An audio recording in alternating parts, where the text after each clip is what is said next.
Greetings everyone, it's a pleasure to have everyone here today with me. Right now we're going to go through each department in order to know what page everyone is on. Therefore, shall we begin with Charlotte? Yes. So Charlotte, I have a question for you, because you wanted to implement the simple system in our organization, and I was wondering, don't you think that the bureaucratic system would be better, taking in consideration the reward system that you want to implement, as in people get more for the more effort they put in it? Wouldn't it be easier in the bureaucratic system to have everything written down? Well, I have a long answer to that question. First, I would like to explain how we have come to where we are today. We analyzed the current structure of our company, and we looked if there are any signs of clear structure at all. Then we had a thorough review, and we concluded that our company do not have a clear structure yet. And since we are implementing a new product, the innovation, we believe it's very important to choose a proper structure, to have a clear one for the managers and to have a clear one for the employees. So that's why we chose the simple structure. And with the simple structure, the employees have more independence. It is flexible, it is inefficient, expensive to operate, and it is fast, and accountability is clear. And as you asked, why we didn't implement the bureaucratic structure is because we feel that this one is the best fit for our company at this stage.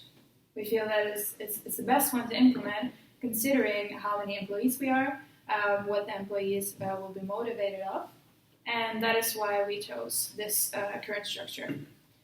And we also implemented some motivational theories, the expectancy theory and the goal-setting theory, and we did this in order to improve performance and satisfaction inside our company. And the goal-setting theory we implemented because we think it is important that both our management and our employees have clear goals that are attainable, that are moderately difficult in order to stimulate both the employees and the managers' capabilities. And for the expectancy theory, we implemented because we feel it's important for the employees to feel that they get some form of feedback or rewards after doing a good job, because that will stimulate the motivation of the employees and also the managers. And that is basically what is happening in the human resource or organizational behavior department. All right, makes sense. Does anyone else have any questions to Charlotte regarding organizational behavior? Yeah, I would like to ask, why is the expectancy and goal-setting theory, why are those the ones you pick? I mean, you've already answered or you already said what benefits they have, but I mean, there's so many theories out there. Why did you choose exactly for those two? Well, first we went through every theory that is applicable to small companies or big companies in that sense. And we analyzed them. We thought, okay, what is going to be beneficial for the employees and for the management if we implement this and this theory? And after having a review of everyone, we then got to the conclusion that the expectancy theory and the goal-setting theory are the two theories that fit our company at this stage. It's the best fit for the size and the amount of motivation that our company will need in this simple structure. So, yes. One question from the supply chain as well. Since we have to provide a demand forecast, it is necessary to approach bigger customer. Do you think it is possible that your salesperson can establish, or that you can establish a training for them that they are able to, or that are capable to approach such customer? Yes, of course. There are several ways in which you can train the employees for this kind of skills. You can send them on seminars, which are specifically made or held for this kind of skill development. They go there. It can be from 1 day to a 5-day seminar. And they go there, they get motivational speeches and training from professionals where they really teach the employee how to sell their products. So this, I think, will be a good thing to implement in order to have that. All right, thank you. Yeah, No further questions. Last question from the financial part. Yes. Did you think about what kind of personnel we are going to hire to assemble our byproduct? Because obviously I need to know how much we're going to need to pay him for training or whatever. Yes. For assembling the product, it is most suitable with a production worker, and I think it will be sufficient to hire a student because a student it is low wages for students, and he does not have to work full time in order to assemble as many products as we need. So I think that would be a good financially, and also in order to provide a good reputation for our company, that we provide also work for younger people. That The is more, student would be skilled enough to do this. with the proper training, I believe so. Okay. Yes. Then it's fine. All right. Let's move on to marketing. To Teresa, right? Right. Does anyone have any questions for Teresa regarding the marketing department? I have a question. Since we need to reduce the price for our customer in order to forecast the demand, is it capable or is it applicable to your price strategy? I'm not quite sure. Can you go deeper into that question? What do you mean? Well, you probably have in your mind a certain price strategy, Right. and since we need to give them discounts in order to that they can sign the contracts, otherwise we need to create a win-win situation. Does it fit to your price strategy? Yeah, well, we have thought about the price strategy, and we decided for the byproduct pricing, and thereby we wanted to price our innovation separately from the main product. So we have our price for the tent, which was $575, and this is going to remain. And for the extra product or for our innovation of the solar-operated lights, we would price it separately, and we have to go into detail here with the finance department on how much we're gonna price this item.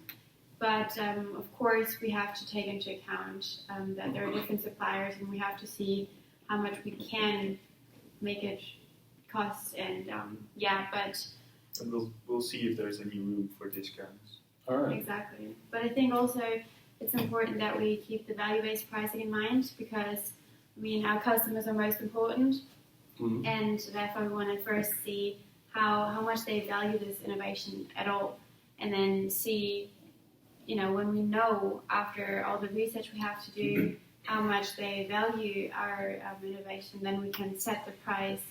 And I think then we have to get together again to further establish that. All right. Can I? Would you please explain more what is happening within the marketing department? Yeah.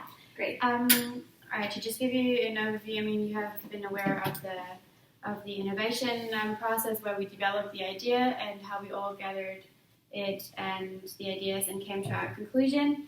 And now what our innovation really is it's LED lights that are powered by green energy. And in order to produce that energy, we're gonna have solar panels that have a battery integrated. And we are gonna put those solar panels with the battery at the outside of our tents with strong Velcro. And thereby, it's charged during the day. And because it's sticked onto the tent with the Velcro, you're very flexible in taking it on or off the tent. So when it's charged during the day, you can take it off when it's getting dark, and you can take it inside your tent. And because there's also Velcro provided inside the tent, you can just stick the battery onto the Velcro, as well as the LED lights, which are also provided with Velcro. You can put them both onto the Velcro inside the tent and connect them or link them with a small USB cable, so that there's no cables anywhere around the tent. There's no battery that has to be placed somewhere. No light, like it's all somewhere on the walls. You don't have to be bothered with it. So yeah, that's very flexible for the customers and definitely a competitive advantage there. Alright, let me address the question. Because so far our byproduct is optional. People have the choice of buying it or no. Do you think that making it a captive byproduct would be a good idea? I mean, would it be good to have the lights necessary the same way as you have batteries for a remote controller? Like pretty much force our customers to buy our new innovation? Yeah, I mean, of course we have thought about this in our department, but we thought making it an optional product would be great, would be a great idea in order for definitely our customers to give them the choice of purchasing those lights, but also for the people that do not want to buy our tent, because I mean, our tent is high quality and costs quite a lot of money. So that, I mean, not everyone is able or is willing to make such an investment in a tent. But if they still have their need or have the need for lights or for innovation in general, they still have the opportunity to buy this. And thereby, we're also making profit from customers that are not our direct customers, but that are in the tent industry and that are interested in that.